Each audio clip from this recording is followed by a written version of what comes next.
नमस्कार। एनएसपी के ज्ञानवाणी चैनल में आप सभी का स्वागत है। जैसा कि हमने ये कहा था कि हमारी जो अध्ययन श्रृंखला का पहला एपिसोड है वो आज से शुरू होगा। हमारा जो पहला थीम है वो है इंडियन पॉलिटिकल सिस्टम, यानी भारतीय राजनीतिक व्यवस्था। यूपीएससी एग्ज़ाम हो या आरपीएससी के कोई भी एग्ज़ाम्स हो, ये एक ऐसा विषय है जिसको कभी भी इग्नोर नहीं किया जाता और एक बड़ी संख्या में इस सब्जेक्ट से रिलेटेड क्वेश्चंस आते हैं। तो सबसे पहले तो मैं इंडियन पॉलिटिकल सिस्टम अथवा हम इसको भारतीय संविधान से जुड़ी हुई बात मानकर चलें तो मैं 3 बुक सजेस्ट करूंगा। सबसे पहले तो है बेयर एक्ट। आप बेयर एक्ट ज़रूर पढ़िए। बेयर एक्ट क्या होता है? इसमें संसद द्वारा जो पारित कानून होते हैं, राष्ट्रपति द्वारा जिस समय साइन हो जाते हैं और वो एक कानून की शक्ल ले लेता है, तो उसका एक दस्तावेज होता है जिसको बोलते हैं बेयर एक्ट। तो बेयर एक्ट का आप अध्ययन कीजिए। दूसरी पुस्तक है डॉक्टर विकास सिंह की और तीसरी पुस्तक है पेरियार प्रकाशन की, आती है अरविंद कुमार की। ये 3 किताबें बेसिक बुक है, इसको आप पढ़िए। उसके बाद में अगर समय मिले तो डेप्थ पढ़ने के लिए आप लक्ष्मीकांत पढ़ सकते हैं। तो इंडियन पॉलिटिकल सिस्टम की हमारी जो शुरुआत होती है वो आती है संविधान निर्माण प्रक्रिया से संबंधित, यानी हमारा देश का जो संविधान है वो कैसे बना। तो उसमें एक चीज़ ध्यान रखिए, संविधान हमारा देश का जो बना वो 1946 कैबिनेट मिशन की योजना के आधार पर बना। 1947 में हमारा देश आज़ाद हुआ था और आफ्टर 1945 ये एक ऐसा लग गया था कि अब भारत को आज नहीं तो कल एक आज़ादी मिलने वाली है। इसी सर्कल में आगे 1946 में एक ब्रिटिश पार्लियामेंट द्वारा एक कमीशन आयोग भेजा गया था जिसे कहते हैं कैबिनेट मिशन। 3 सदस्य उसमें शामिल थे। उन्होंने एक रिकमेंडेशन दी कि भाई आप अपना एक संविधान सभा का निर्माण किया जाए। संविधान सभा क्या चीज़ होती है? संविधान सभा का अर्थ होता है वो कमेटी, वो सभा जो संविधान की रचना करे। 16वीं और 17वीं शताब्दी में यूरोप के अंदर जो लोकतांत्रिक व्यवस्था के लिए क्रांतियाँ हुई थी, उसी से प्रेरणा पाकर आगामी या उसके परवर्ती समय में संविधान सभा का हर देश के अंदर एक पैटर्न सा आया कि हर देश में एक संविधान सभा बनेगी जो संविधान निर्माण का काम करेगी।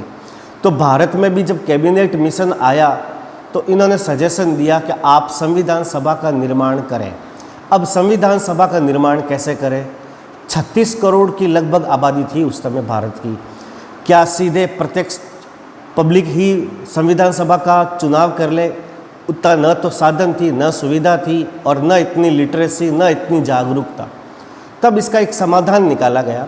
वो समाधान इस प्रकार से निकाला गया कि संविधान जो सभा का गठन है वो अप्रत्यक्ष निर्वाचन पद्धति से हो, यानी जनता डायरेक्ट नहीं चुनेगी अपने प्रतिनिधियों को, अप्रत्यक्ष रूप से होगा। तो उसमें 2 कैटेगरी थी। एक तो थी प्रांतीय विधानसभा के सदस्यों द्वारा और दूसरी थी देसी जो रजवाड़े थे उनके द्वारा। तो प्रांतीय विधानसभा के सदस्यों द्वारा जो चुनाव होना था संविधान सभा के सदस्यों का, उसके लिए एक बेसिक फार्मूला अपनाया गया था और वो फार्मूला ये अपनाया गया था कि जो प्रांत, जिस प्रांत से कोई आ रहा है संविधान सभा के लिए सदस्य, उस प्रांत की हर 10 लाख जनसंख्या पर एक सदस्य निर्वाचित होगा, यानी 10 लाख लोगों पर एक संविधान सभा का सदस्य बनेगा। पहला पैटर्न तो ये हुआ।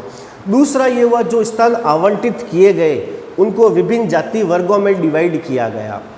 बड़ी कैटेगरी 2 थी, मुस्लिम और नॉन मुस्लिम। पंजाब जैसे प्रांत के अंदर एक सिख कैटेगरी भी रखी गई थी, तो उसके आधार पर इनका विभाजन किया गया था। अब दूसरी बात आती है कि देसी रियासतें थी, वहाँ से संविधान सभा के सदस्य कैसे आएंगे? तो उसके लिए 2 बातें थी। पहली बात तो वही थी कि 10 लाख की जनसंख्या पर एक प्रतिनिधि होगा। जो फॉर्मूला हमने यहाँ पर देखा था प्रांतीय विधानसभा वाला, वो पैटर्न वहीं पर भी होगा।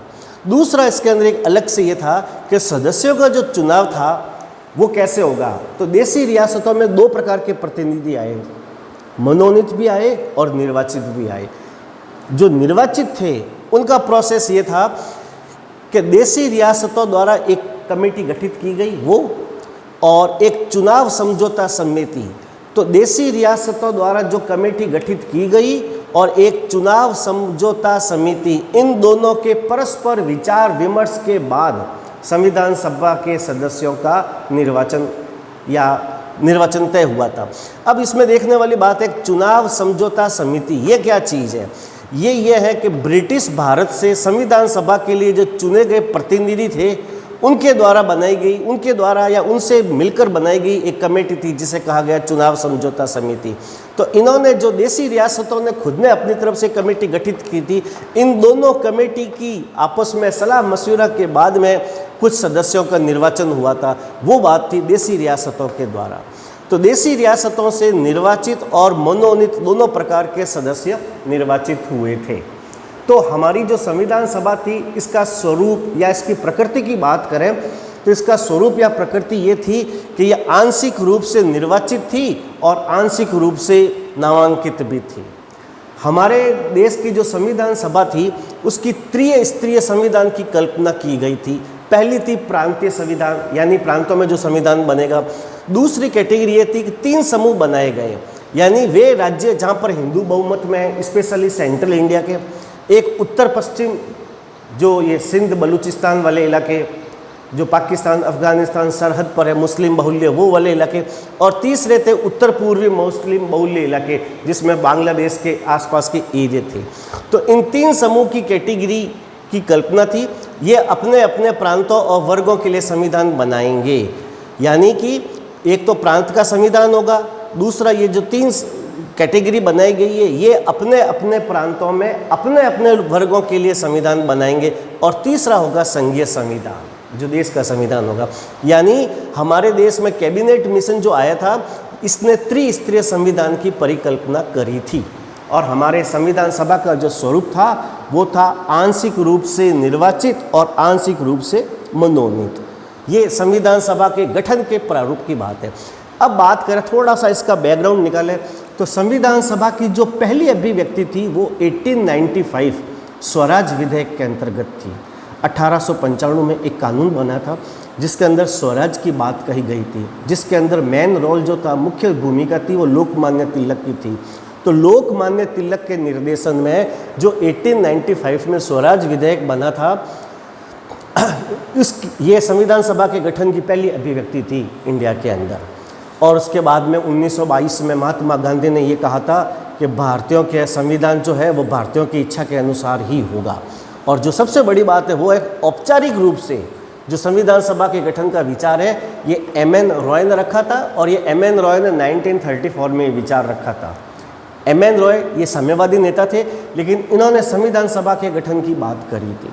तो ये जो संविधान सभा थी इसका प्रारूप कैसा था, इसके अंदर कुल सदस्य कितने थे, इनके आज़ादी का जब बंटवारा विभाजन हुआ तो विभाजन के बाद, या हम ये कह सकते हैं माउंटबेटन योजना बनी, उसके बाद में संविधान सभा में कितने सदस्य रह गए थे, संविधान सभा की पहली बैठक कब हुई, कौन कौन सी बैठक में क्या क्या फैसले लिए गए, कितने वाचन हुए, इसके लिए हमें इंतज़ार करना पड़ेगा अगले वीडियो तक का।